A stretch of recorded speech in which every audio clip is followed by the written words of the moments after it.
인생이 뭘까? 인생이는 멀고 먼 장거리 여행이다. 저는 그렇게 말하고 싶습니다. 인생은 여행과 같은 거라 생각을 해요. 그런데 이 여행은 일반 여행과는 상당히 다른 차이점이 있습니다. 인생 여행은 원웨이입니다. 출발을 하면 다시 갔던 길로 돌아올 수 없는 것이 인생입니다. 우리가 일반 여행은 가다가 우리의 의지대로 얼마든지 다시 돌아올 수 있고 여행은 반드시 돌아오게 되어져 있지만 인생의 여행은 여기서 출발하면 출발했던 곳으로 다시 돌아올 수 없습니다. 그런가 하면 인생이라고 하는 것은 멈추어 설 수도 없는 여행길이에요. 난스탑입니다. 우리가 세상의 여행은 가다가 힘들면 여기 좀 쉬었다 가자라고 멈출 수도 있고, 너무 재미난 것이 있으면 이것 좀 더 즐기다 가자 그렇게 머물 수도 있겠지만, 인생의 여행은 내가 멈추고 싶다고 해서 멈출 수 있는 것이 아니고 출발하면 스탑 없이 그냥 계속 나아가야 하는 것이 우리의 인생입니다. 만약 멈추어 설 수만 있다면 얼마나 좋겠어요.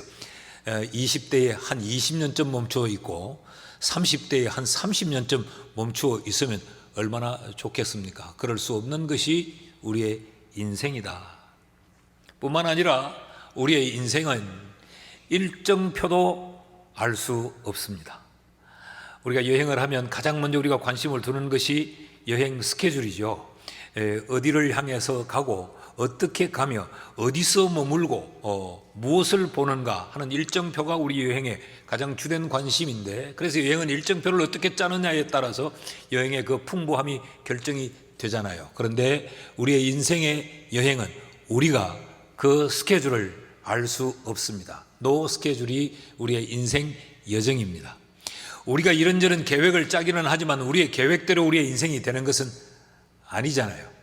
하나님께서 우리의 인생을 끌고 가시기 때문에 우리는 내일 내 삶에 무엇이 어떤 일이 일어날지, 모레 우리는 어디서 머물게 될지 아무것도 알지 못한 채 우리는 이 인생을 여행하고 있습니다.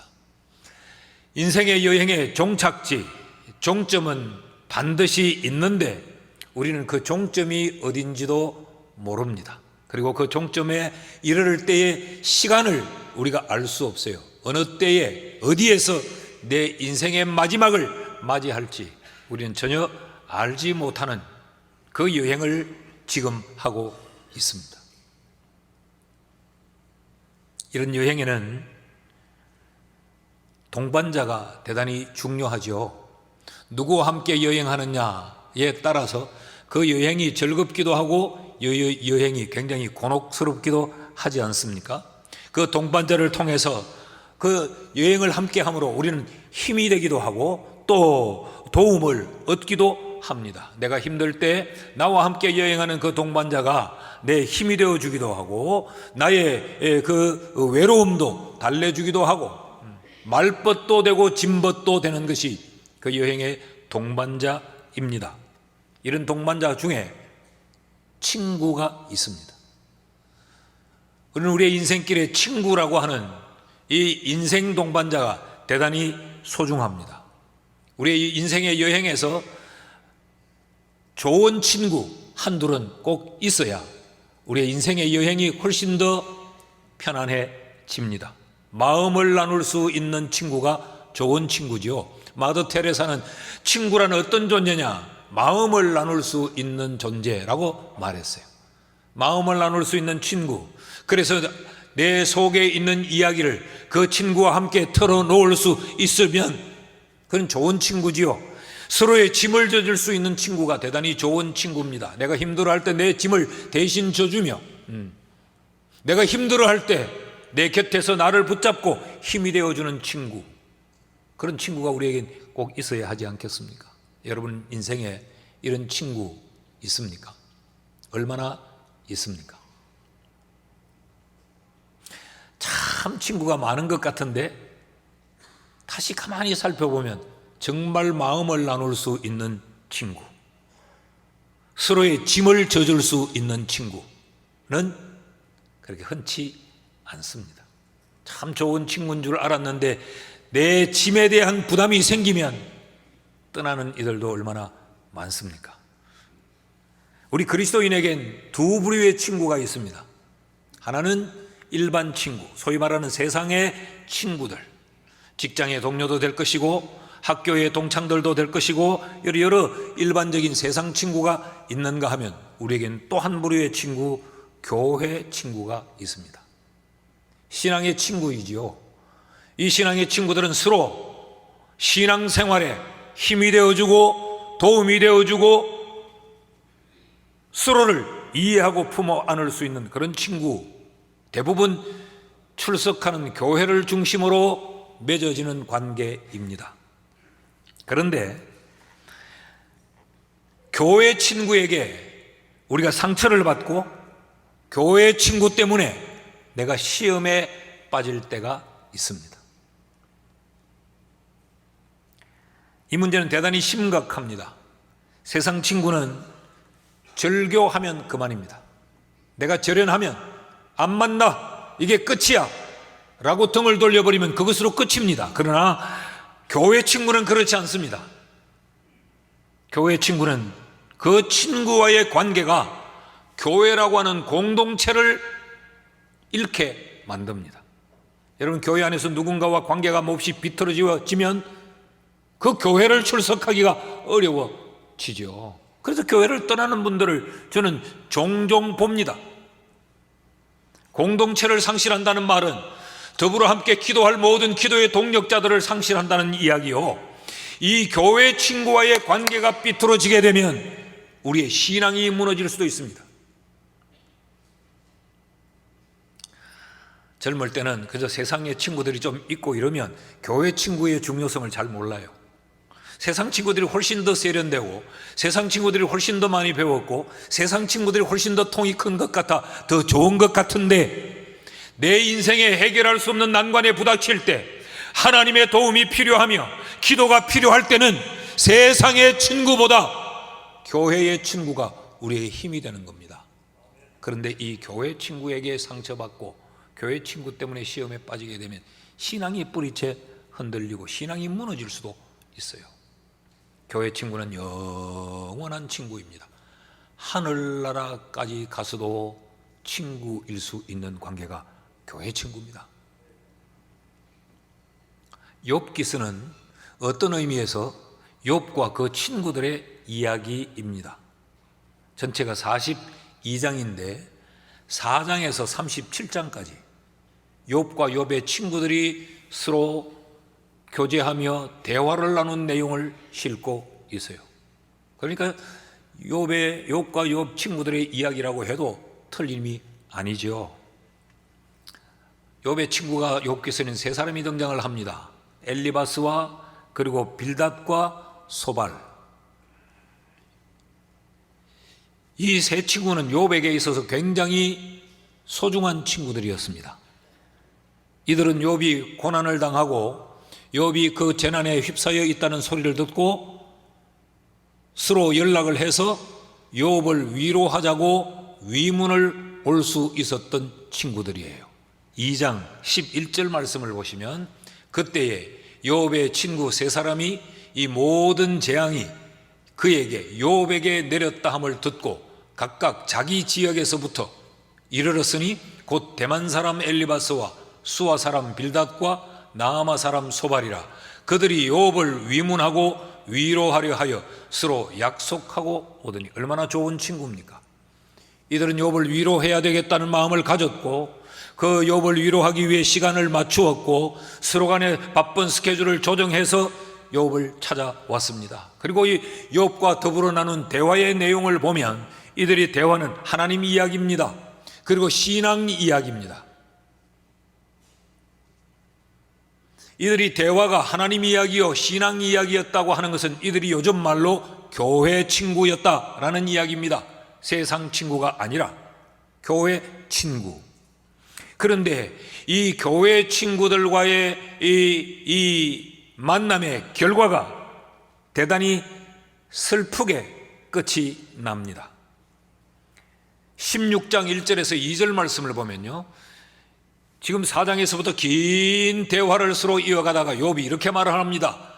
욥이 대답하여 이르되 이런 말은 내가 많이 들었나니 너희는 다 재난을 주는 위로자들이구나. 이들이 참 많은 말들을 했습니다. 욥을 위로한다고. 그런데 이것이 욥에게는 늘 일상 들어오던 그런 이야기들 중에 하나일 뿐만 아니라 욥이 지금 재난으로 인하여 고난을 당하고 있는데 거기다가 더 욥을 힘들고 고통스럽게 만드는 이야기들을 했다라는 것이죠. 이점에서도 우리는 결론을 내릴 수 있습니다. 욥의 세 친구는 욥에게 그리 좋은 친구들은 아니었던 것 같습니다. 위로를 하러 왔지만 위로자가 못 되었습니다. 19장에 가면요, 1절에서 4절까지 이렇게 욥이 또 이야기를 합니다. 욥이 대답하여 이르되 너희가 내 마음을 괴롭히며 말로 나를 짓부수기를 어느 때까지 하겠느냐. 4장에서 19장까지 이어지는 이 대화 속에서도 굉장히 많은 말을 했는데 그들이 그 말이 욥의 마음을 괴롭게 했다. 이들은 위로하러 갔습니다. 마음을 괴롭게 하며 그들이 다시 띄워주시죠. 그들이 한 그 말은 욥을 세우는 말이 아니라 욥을 짓부수는 말이었다는 거죠. 욥이 듣다가 견디다 못해 어느 때까지 하겠느냐. 너희가 10번이나 나를 학대하고도 부끄러워 아니하는구나. 비록 내게 허물이 있다 할지라도 그 허물이 내게만 있느냐. 욥이 이렇게 말하는 걸 보니까 친구들이 굉장히 욥을 정죄하고 비난했던 것 같아요. 내게 허물이 있지만 그 허물이 내게만 있느냐. 너희들은 허물이 없느냐. 그런 이야기거든요. 그러니까 그들은 욥을 정죄하고 욥을 비난하고 욥을 판단하는 말들을 수없이 쏟아놓았던 것 같아요. 그래서 욥은 이것 때문에 나는 너무너무 괴롭다. 언제까지 너희들이 말로 나를 이렇게 짓부수려고 하느냐라고 지금 말하고 있는 겁니다. 욥의 친구들은 욥에게 친구가 아니었습니다. 그들은 하나님을 말하고 신앙을 말했지만 그들은 진정 교회의 친구라고 말할 수 없는 사람들이었습니다. 이어지는 22절 말씀도 보십시오. 너희가 어찌하여 하나님처럼 나를 박해하느냐. 내 살로도 부족하냐. 우리가 이미 아는 대로 욥은 온 몸에 병을 얻어서 병조각으로 그 몸을 뻘뻘 긁으면서 피를 쏟아내며 그 고통을 참아내고 있는데 너희가 하나님이냐? 너희가 왜 마치 하나님처럼 나를 판단하고 박해하느냐. 그들은 영적으로 굉장히 교만했던 것 같습니다. 그래서 욥이 느끼기에 마치 하나님처럼 나를 정죄하고 판단하는구나, 이런 고백을 하고 있는 것이죠. 욥의 교회 친구들은 하나님을 말하고 신앙을 말하였지만 그들은 친구가 아니었습니다. 위로를 한다고 왔지만 위로자가 아니었습니다. 욥의 인생에 그들은 참된 동반자가 아니었습니다. 그러니까 욥이 이 친구들 세 사람을 우리가 이것을 하나의 집단으로 본다면 이들은 공동체, 교회를 대표할 수 있는 공동체입니다.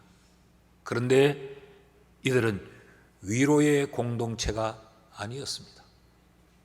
함께 신앙하면서, 함께 하나님을 배우면서, 함께 하나님을 알아가면서도 이들은 위로의 공동체가 아니고 판단하는 공동체고 정죄하는 공동체고 누군가를 더 공경의 자리로 몰아넣는 그런 집단이었습니다. 그러니 이들은 욥에게 상처만 안겨준 거죠. 이런 친구들과 마음을 나눌 수 있겠습니까? 이렇게 대화가 길어진 것은 이들이 말할 때 욥이 한마디 하면 그 말꼬리를 잡고 또 물고 늘어집니다. 그래서 욥이 거기에 대하여 말을 하면 또다시 그 말꼬리를 잡고 물고 늘어집니다. 그러니까 이런 친구들과는 마음을 나눌 수 없었습니다. 자, 어쩌다 이런 일이 일어났습니까?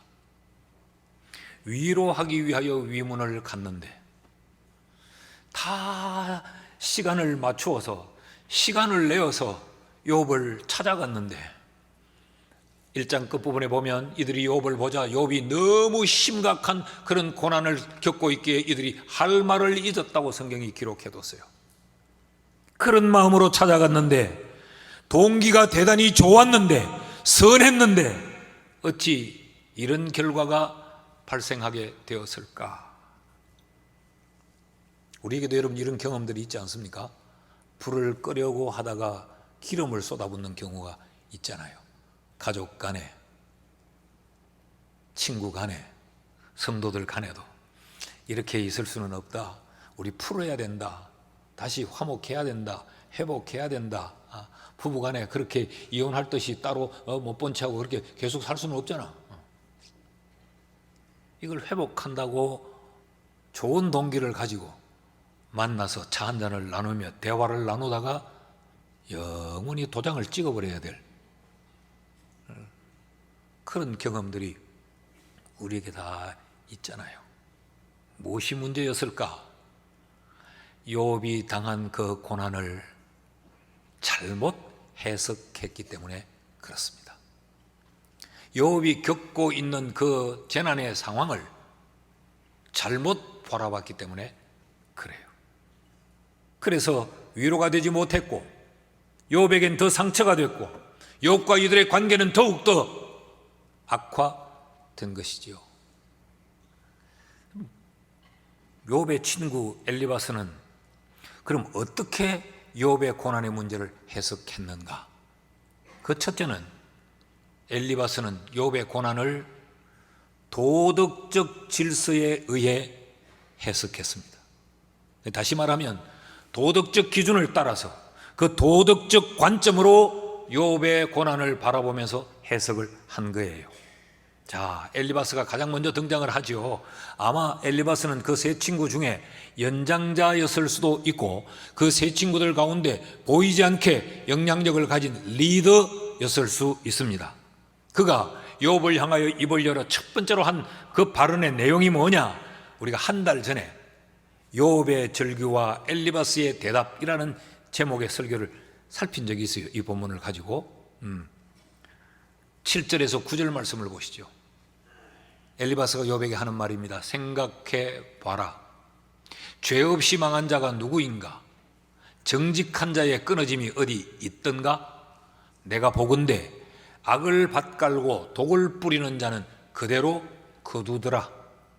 그리고 결국은 다 하나님의 입기운에 멸망하고 그의 콧김에 사라지더라. 지금 악인과 의인의 개념으로 설명하고 있죠. 결국 악인은 망하게 되더라. 그 악의 대가는 반드시 받게 되더라. 원인 없는 결과 없다. 인과 응보의 논리로 지금 욥이 당하고 있는 고난을 해석하고 있습니다. 그러니까 도덕적 질서로 판단을 하는 거죠. 그리고 이어지는 10절과 11절은 조금 뜬금없는 이야기를 하는 것 같습니다. 사자의 우는 소리와 젊은 사자의 소리가 그치고 어린 사자의 이가 부러지며 사자는 그냥 사냥한 것이 없어 죽어가고 암사자의 새끼는 흩어지느니라. 욥의 친구 엘리바스가 처음 이야기는 이런 이야기를 안 했어요. 죄 없이 망한 자 없다. 악인의 결국은 다 망하게 되어 있다. 의인은 절대로 그렇게 망하지 않는다. 이 이야기를 하다가 갑자기 사자 이야기를 하고 있습니다. 이 사자는 힘의 상징입니다. 악한 자가 아무리 힘을 가졌더라도, 악한 자가 아무리 권력을 가졌더라도, 악한 자가 아무리 우리 보기에 대단한 존재인 것처럼 보일지라도 이 도덕적 질서에 위배되었기 때문에 그는 반드시 얻어내는 결과가 없다. 젊은 사자도 어린 사자도 이가 부러지고 다 나가 자빠지고 음식을 먹지 못하고 결국 얻는 것이 없다. 같은 맥락의 이야기를 지금 하고 있는 거죠. 이것이 엘리바스가 지금까지 살아온 경험을 토대로 한 것이고 지금까지 살아오면서 보았던 그 관찰의 결론이에요. 7절에 엘리바스가 뭐라고 이야기합니까? 생각하여 보라. 이 말은 생각해봐라 그 이야기가 아니고 이 말은 내가 지금까지 살면서 다 경험을 해봤다 그 이야기입니다. 너도 경험을 해봤을 거야 그런 이야기예요. 죄 없이 망한 자가 있던가? 정직한 자가 지금은 아주 애를 먹는 것 같지만 그 정직한 자는 결국 끝이 좋아. 악한 자는 아무리 사자같이 천하를 호령한다고 해도 결국은 얻는 것이 없어. 지금 그 이야기를 하는 거죠. 그러니까 이 엘리바스는 자기의 경험으로 욥의 고난을 해석합니다. 8절은 또 뭐라고 이야기합니까? 내가 보건대 내가 지금까지 살면서 수많은 일을 보았지만 그 관찰의 결론으로 내가 네의 고난을 해석한다 그런 이야기죠. 너도 지금 이 극심한 고난을 당하고 있는 것이 다 도덕적 질서에 위배되었기 때문이다. 악이 있기 때문이고 죄가 있기 때문이고 허물이 있기 때문에 이런 결과를 가져온 거야 라고 말을 합니다. 여러분 물어봅시다. 지금 엘리바스가 한 이 말, 죄 없이 망한 자가 어디 있던가? 정직한 자가 끊어짐이 어디 있던가? 악은 반드시 악으로 갚아지게 되어 있어. 이 말이 맞습니까? 틀립니까? 독을 밭갈고 악을 심으면 독과 악을 거두게 되죠. 지금 엘리바스가 그 말을 하고 있단 말이죠. 맞는 말입니다. 틀림이 하나도 없습니다. 지금 엘리바스가 하는 이 말이 도덕적 질서입니다. 이건 어길 수가 없습니다. 그러나 욥의 현재의 고난은 도덕적 문제 때문이 아닙니다. 우리가 이미 살펴서 아는 대로 욥기 시작의 1장 1절에서는 이렇게 기록을 하죠. 우스 땅에 욥이라 불리는 사람이 있었는데 그 사람은 온전하고 정직하여 하나님을 경외하며 악에서 떠난 자니라. 어떤 악함이 있었기 때문이고 그의 삶에 허물짐이 있었기 때문에 욥이 지금 이런 고난을 당하는 것이 아니단 말이죠. 그러므로 엘리바스의 이 말은 맞는 말이지만 틀리는 말입니다. 제가 우리 교육자들에게 늘 그런 이야기를 해요. 설교는 성경을 말하는 건데 성경을 말할 때 우리의 맞는 말이 설교가 되면 안 되고 성경이 하는 말이 설교가 돼야 된다. 맞는 말이 다 옳은 건 아니에요. 지금 엘리바스는 맞는 말을 했어요. 그런데 이것이 욥에게는 틀린 말입니다. 그러므로 성경은 우리에게 이렇게 교훈합니다. 너희가 너희의 경험과 너희의 관찰로 너희가 알고 있는 도덕적 질서로 다른 사람의 고난을 해석해서는 안 된다.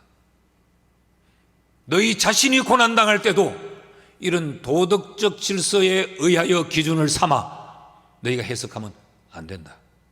이 이야기를 지금 우리에게 주고 있는 겁니다. 우리 종종 이런 말 많이 하죠. 내가 무슨 죄가 많아가지고 이 꼴을 지금 겪나 이런 말 많이 하죠.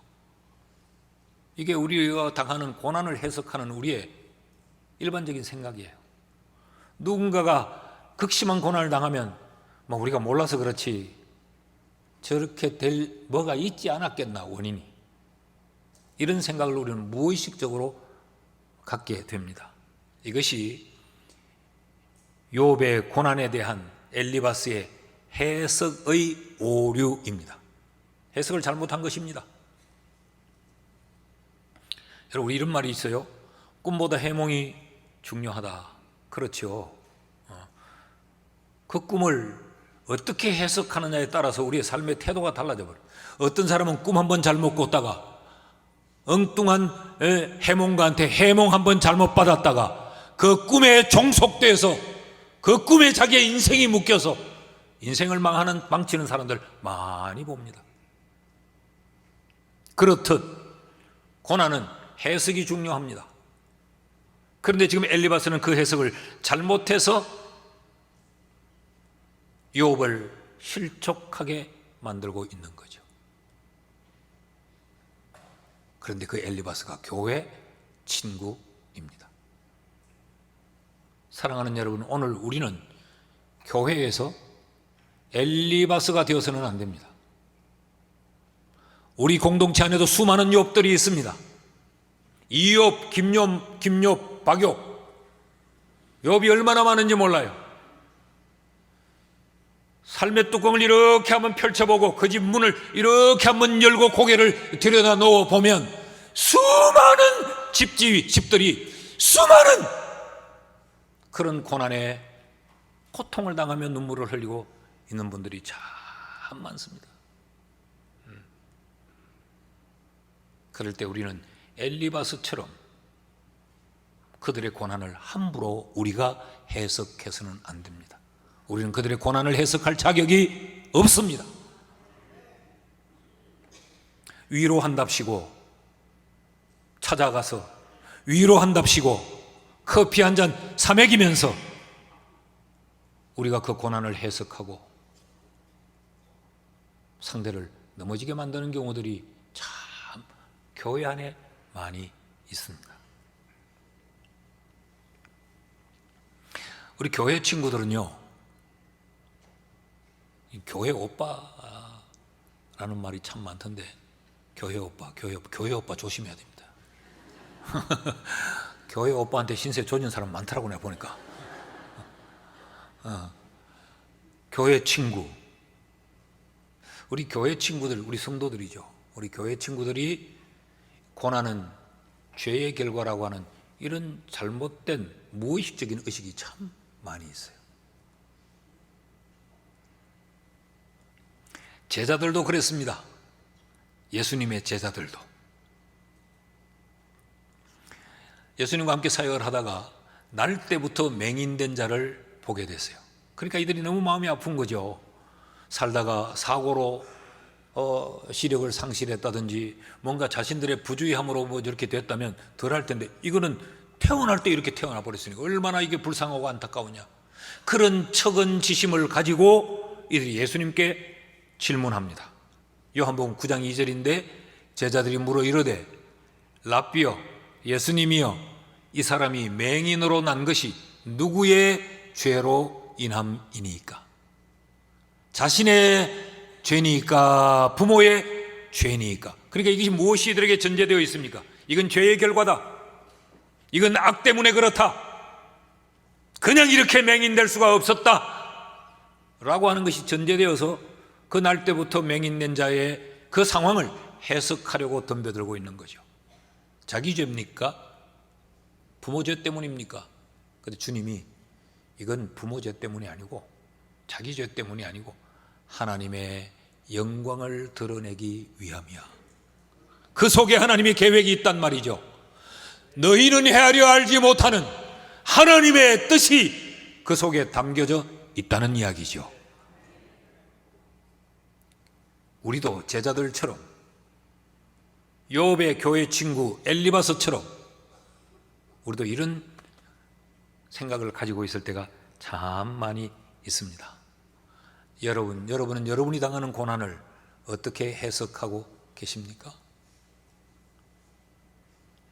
말할 거 있나? 내가 죽일 영이지 뭐. 다 내가 잘못 살아가 그렇지.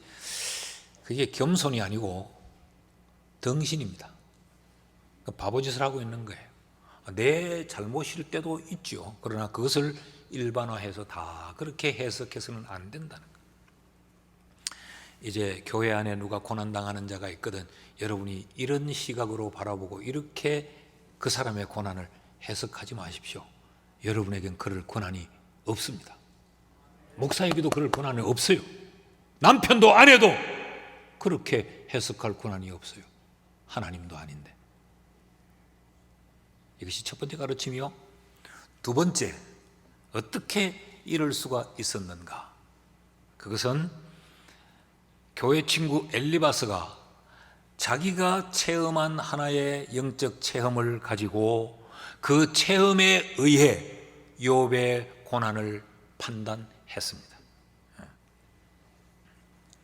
자, 엘리바스가 도덕적 질서를 기준으로 해서 욥이 당한 고난을 막 이리저리 해석하다가 슬그머니 욥을 영적인 문제로 끌고 들어옵니다. 그 욥이 당한 그 고난을 엘리바스 자신의 체험을 근거로 해서 그것을 판단해요. 12절에서 16절을 보면 엘리바스가 체험한 내용을 기록하고 있는데 어떤 말씀이 내게 가만히 이르고 그 가느다란 소리가 내 귀에 들렸었나니 사람이 깊이 잠들 적 내가 그 밤에 본 환상으로 말미암아 생각이 번거로울 때에 두려움과 떨림이 내게 이르러 모든 뼈마디가 흔들렸느니라. 요즘 말로 쉽게 바꾸면 어느 날 이렇게 잠들려고 하는데 뭔가 내게 환상이 하나 보이더라는 거예요. 그래 환상이 보이고 하늘의 소리가 내게 들려지는데 너무도 신비롭고 그러면서 내 뼈마디가 다 흔들리며 내 몸을 내가 가눌 수 없을 만큼 진동이 왔다, 그런 이야기죠. 우리 교인들도 뭐 성령 체험할 때 진동 받았다 그런 분들이 많더라고. 몸이 막 떨리고 막 신기로운 체험을 한 것이죠.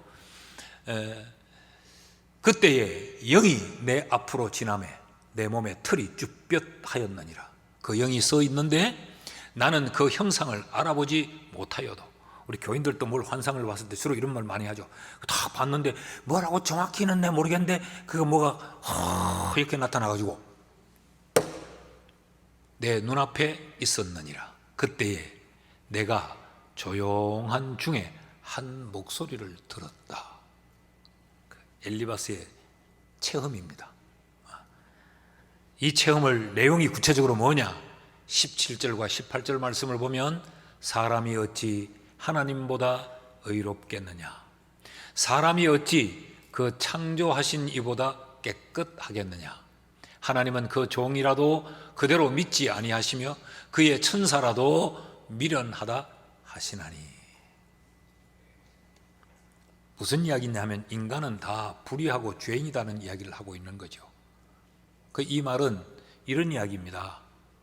욥, 너도 죄인이야, 그런 이야기입니다. 네가 정직한 자요, 네가 온전한 자라고 그러는데 하나님도 너에게 그렇게 말했는데 네가 하나님 앞에서도 의인이겠느냐? 그런 이야기를 하는 거죠. 너 불의한 죄인이야 라고 말했어요. 19절 20절 말씀을 보면요, 계속 이어갑니다. 하물며 흙집에 살며 뒷걸로 틀을 삼고 하루살이 앞에서라도 무너질 자이겠느냐? 인간이 이런 존재라는 거예요. 하루살이와 다를 바가 없다는 거죠. 아주 네가 동방의 부자라고 해서 거창하게 살지만 그거 다 흙집에 산다, 그런 이야기. 네 육신도 흙이다. 그러면서 아침과 저녁 사이에 부스러져 가루가 되며 영원히 사라지되 기억하는 자가 없으리라. 이게 인간이다, 그런 말이에요. 그러니까 너는 한 줌의 흙에 불과해, 그런 이야기입니다. 너 별 볼 일 없는 아무것도 아닌 인간이야. 그 이야기를 하고 있는 거죠. 그러니까 이런 이야기를 이어가다가 5장으로 넘어가면 5장 1절에서 이렇게 말합니다. 너는 부러지져 봐라. 네게 응답할 자가 있겠느냐? 거룩한 자 중에 네가 누구에게로 향하겠냐? 너는 소망 없다, 그런 이야기입니다. 우리 식의 표현을 보면 너는 끝났다. 너는 싹이 노랗다. 너는 아무리 애쓰고 뭐 다녀봐도 너는 안 된다. 그 이야기를 엘리바스가 자기의 개인의 체험을 근거로 해서 그 잣대로 욥이 당하고 있는 그 현재의 상황을 다 판단해 버립니다. 그런데 따지고 보면 엘리바스의 이 말도 다 맞습니다. 다 맞습니다. 맞지 않는가요? 보십시오. 사람이 어찌 하나님보다 의롭겠느냐? 사람이 어찌 그 창조하신 이보다 깨끗하겠느냐? 맞는 말이죠.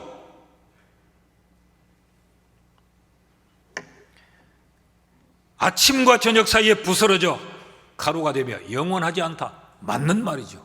인생은 한 줌의 흙입니다.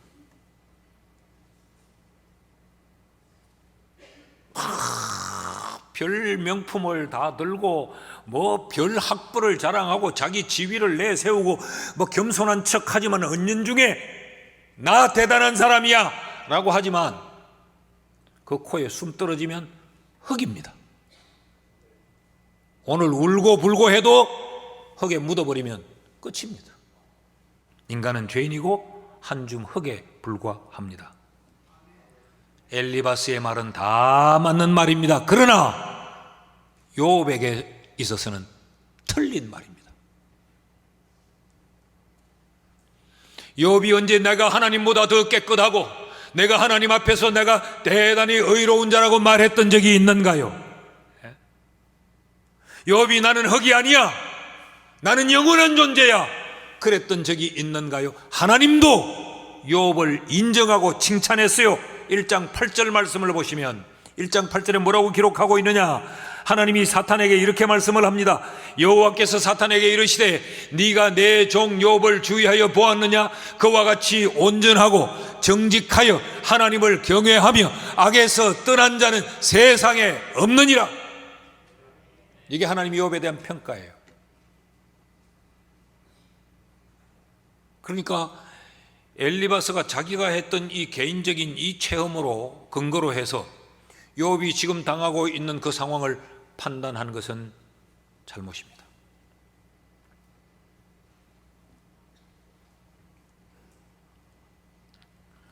그러니까 욥은 불의해서 이 고난을 당한 게 아니고, 욥은 신앙이 부족해서 이 고난을 당한 것도 아니고, 욥은 연약한 존재인데 막 교만하고 그래서 이 고난을 당한 게 아니고, 우리가 잘 아는 대로 하나님이 욥을 사탄에게 내어줘서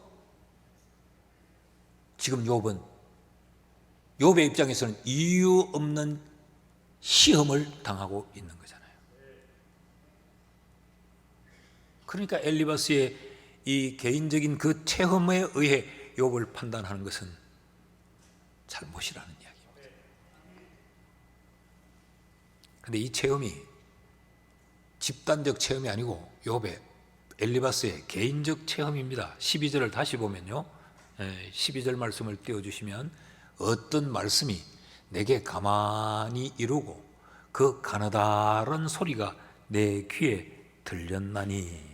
저기 16절에도 가보면 내가 조용한 중에 한 목소리를 들었으니, 이건 욥의 친구 엘리바스가 개인적으로 체험한 것입니다.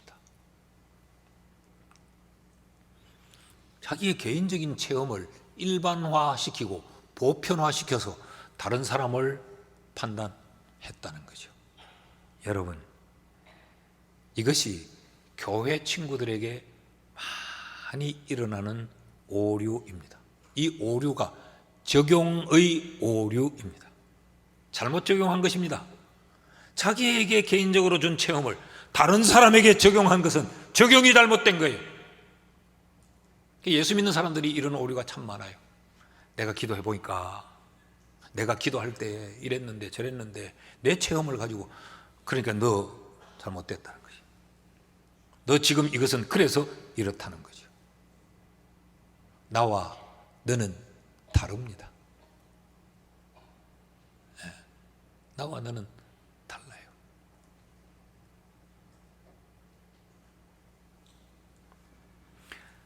자, 이런 적용의 오류가 있었을 뿐만 아니라 또 하나의 적용의 오류가 있습니다.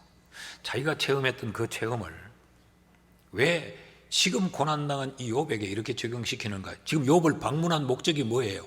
2장 11절 하반절을 다시 보면 욥을 위문하고 위로하려 하여 서로 약속하고 왔다 그랬어요. 욥을 위문해서 위로하려고 왔어요. 그런데 지금 이들이 뭐하고 있습니까? 정죄하고 판단하고 욥을 낙담시키고 있습니다. 그러니까 지금 자기의 체험을 적용을 잘못하고 있는, 위로하는데 적용해야 될 게 있고 판단하는데 적용해야 될 게 있고, 이게 달라요.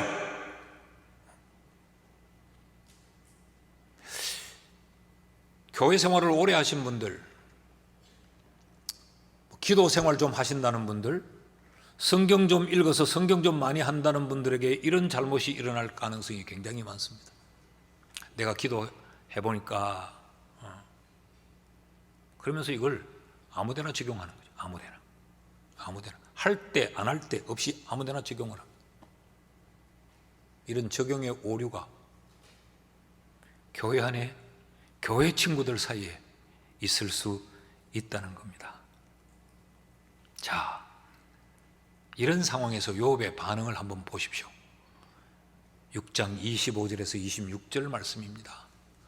욥의 말이 어찌, 옳은 말이 어찌 그리 고통스러운고. 엘리바스, 네가 한 말은 다 맞는 말인데 그게 내게 위로가 안 된다. 내게 더 고통을 만든다. 너희의 책망은 무엇을 책망함이냐? 지금 쉬운 말로 바꾸면 이겁니다. 너희 왜 왔냐 나한테? 지금 뭐 하고 있냐? 그런 이야기입니다. 너희가 남의 말을 꾸짖을 생각을 하나 실망한 자의 말은 바람에 날아가느니라. 너희들은 위로한답시고 와서 나를 꾸짖고 책망하고 판단하고 비난하는데 나는 바람에 날려가는 것 같아요. 적용이 잘못됐다는 이야기죠. 여러분, 혹시 우리에게도 이런 오류, 이런 잘못된 판단은 없습니까?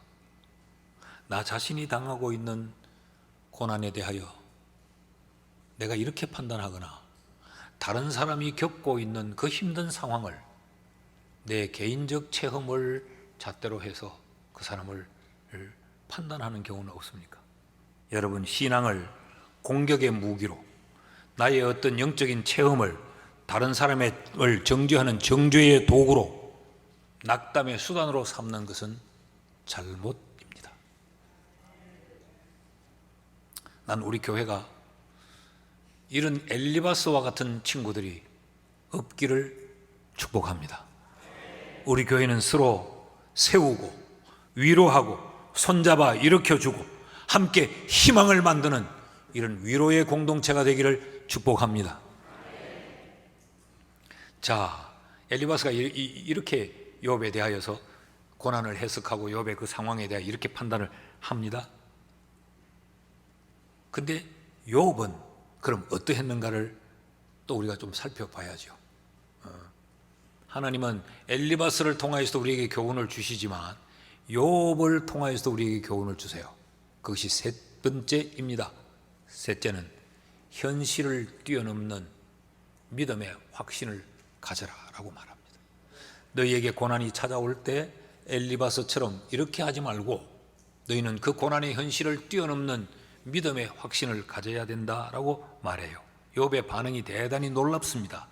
6장을 보면 8절과 9절 말씀을 보시면요, 나의 간구를 누가 들어줄 것이며 나의 소원을 하나님이 허락하시랴. 이는 곧 나를 멸하기를 기뻐하사 하나님이 그의 손을 들어 나를 끊어버리실 것이라. 욥이 얼마나 처참했는지. 거기다 또 욥의 친구들이 욥을 이렇게 정죄하니까, 그래, 난 하나님 앞에 버림을 받은 것 같다. 하나님이 나를 멸하시기를 기뻐하시는 것 같다. 내 처한 이 상황이. 욥은 자신의 부족을 인정합니다. 그러면서 다음 절 10절 말씀에 보면 그러할지라도 내가 오히려 위로를 받고 그칠 줄 모르는 고통 가운데서도 기뻐하는 것은 내가 거룩하신 이의 말씀을 거역하지 아니하였음이라. 나는 이 처참한 고통 가운데서도 그럼에도 불구하고 난 낙심하지 않고, 그럼에도 불구하고 나는 포기하지 않고, 그럼에도 불구하고 나는 하나님의 말씀을 부여잡고 있다. 이게 욥이에요. 현실은 참혹하지만 너희들처럼 이 현실만 바라보고 나는 살지 않고 현실 너머에 계시는 그 하나님을 바라본다, 그런 이야기예요. 14절 15절도 보시죠. 낙심한 자가 비록 전능자를 경외하기를 저버릴지라도, 욥 자기를 두고 하는 말이에요. 내가 너무 힘들고 너무 고통스러워서 내가 낙심해서 하나님 쳐다보는 걸 내가 혹시 저버렸을지라도 그의 친구로부터는 동정을 받지 않겠느냐. 내가 혹시 그렇다 칠지라도 친구된 너희들은 나를 동정해 줘야 되지 않냐? 위로해 줘야 되지 않냐? 내 손 잡아줘야 되지 않느냐?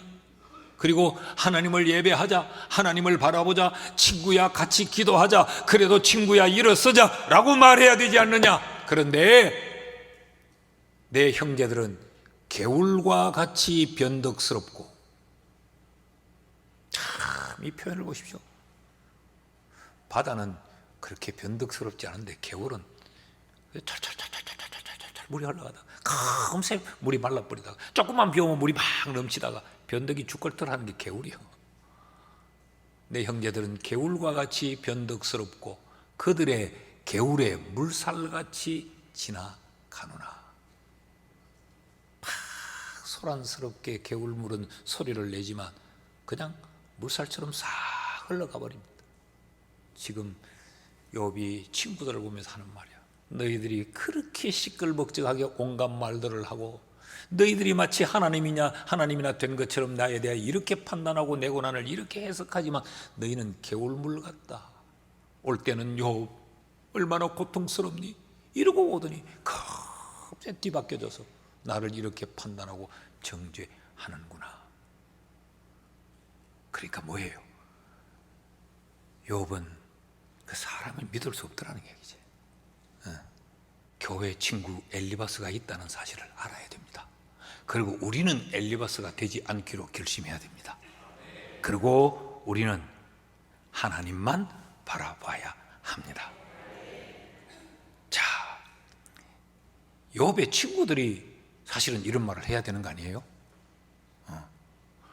욥, 세상은 다 개울에 물살 같고 그럴지라도 욥, 거기 귀 기울이지 마라. 우리 하나님 바라보자. 견디자. 버티자. 하나님이 살아계시는데 반드시 좋은 일이 있을 거야. 교회 친구는 이래야 되지 않습니까? 자, 욥이 우리에게 도전합니다. 욥기 23장 8절에서 14절 말씀을 제가 천천히 또박또박 읽겠습니다. 그런데 욥이 하는 말입니다. 내가 앞으로 가도 그가 하나님이 아니 계시고 뒤로 가도 보이지 아니하며. 이게 욥의 심정입니다. 너무 힘들고 고통스러워서 하나님을 찾는데 앞으로 가도 하나님이 보이지 않고 뒤를 돌아봐도 하나님이 보이지 않고 얼마나 낙담된 그런 상황입니까? 그가 왼쪽에서 일하시나 내가 만날 수 없고 그가 오른쪽으로 돌이키시나 배울 수 없구나. 분명히 나는 하나님은 살아계신다고 믿고 하나님은 일하신다고 믿는데 하나님은 왼쪽에서 일하시는데 내가 왼쪽으로 가면 나는 하나님이 보이지 않더라. 하나님이 오른쪽으로 돌이켜서 일하는데 내가 오른쪽에 가봐도 나는 하나님이 나를 보지 않더라. 여러분, 우리가 이럴 때가 있지 않아요? 밤을 새워 기도해도 그 하나님 붙들고 그렇게 처절하게 몸부림을 쳐도 나는 죽게 되었는데도 살아계신다는 그 하나님은 아무런 응답이 없고 나를 더 죽으라고 하는 상황에 마치 버려둔 것처럼, 그래서 힘들고 그래서 속상하고 그래서 우리가 자빠졌다가 넘어졌다가 그래도 하나님은 아니 계시는 것 같고 그럴 때가 우리에게 있지 않습니까? 자, 그러나 내가 가는 길을 그가 아시나니 그가 나를 단련하신 후에는 내가 순금같이 되어 나오리라. 나는 내가 당하는 고난의 이유를 모르겠고 하나님이 왜 이렇게 침묵하시는지 모르겠고 내 이 힘든 상황을 나는 해석할 수 없으나 내가 한 가지 아는 것은 하나님이 나를 아신다. 그 하나님이 나를 단련하고 계신다. 결국에는 나를 하나님이 정금처럼 순금으로 나를 뽑아내실 것이다. 내 발이 그의 걸음을 바로 따랐으며 내가 그의 길을 지켜 치우치지 아니하였고 내가 그의 입술의 명령을 어기지 아니하고 정한 음식보다 그의 입의 말씀을 귀히 여겼도다. 그는 뜻이 일정하시나니 누가 능히 돌이키랴. 그의 마음에 하고자 하시는 것이면 그것을 행하시나니 그런즉 내게 작정하신 것을 이루실 것이라. 이런 일이 그에게는 많이 있느니라. 무슨 이야기입니까? 나는 알 수 없지만 이 고난의 상황, 이 현실에도 하나님의 계획이 있다. 그냥 무던히 일어나는 건 아니다. 그러니 나는 그 사실을 믿기에 하나님을 바라보며 말씀을 떠나 이탈하지 않고 나는 그 말씀을 붙들고 말씀의 길에 서 있겠다. 친구는 개울물 같고 개울의 물살 같을지라도 나는 그 하나님을 바라보며 하나님의 말씀 위에 서 있겠다. 이게 욥입니다. 근데 우리가 저 뒤에 가서 이제 살피겠지만 또 이미 지난 특세 때, 특세 때 욥에 대해 살필 때도 말씀을 드리긴 했지만 이렇게 긴 토론의 끝에 욥기 마지막 장 42장에 가면 하나님이 욥이 옳았다 그렇게 말해요.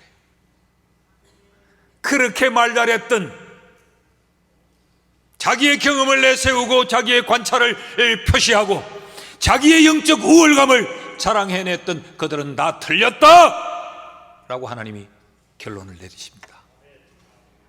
그럼 우리 어떻게 살아야 돼요? 욥처럼 살아야 합니다. 어떤 상황에서도 어설픈 해석을 하지 말고 어떤 상황에서도 우리의 잘못된 판단을 하지 말고 고난의 이유를 알 수는 없으나 그 고난 속에도 하나님의 뜻이 있음을 믿고 현실을 뛰어넘는 믿음의 확신으로 하나님만을 바라보는 우리가 되기를 주의 이름으로 축원합니다. 축원합니다.